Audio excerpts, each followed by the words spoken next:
This is a big day for families left in the dark by the controversial bankruptcy case of a large cemetery in Jefferson County. There was no warning and no explanation when George Washington Carver Memorial Gardens suddenly closed in mid-September. The phone number has been disconnected ever since. Today, about 100 people with prepaid plots and other investments finally got to hear from the cemetery's CEO. CBS 42's Mike McClanahan has the latest chapter in this story.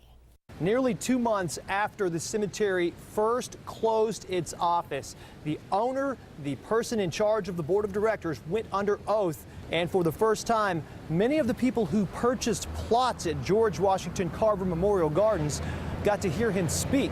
It was standing room only as CEO Louis Reese took questions from the bankruptcy trustee, the State Department of Insurance, the IRS, and others. His answers had one common thread.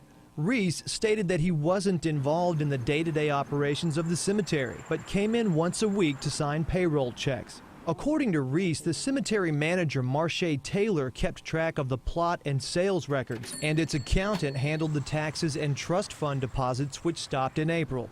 Neither the manager or the accountant were at the hearing. Now we have to go back and repurchase another head marker at our own expense to make sure my mom don't go unknown, which she won't. But it's the principle of it, you know. So it's hurting. So at this point, I don't know what to say.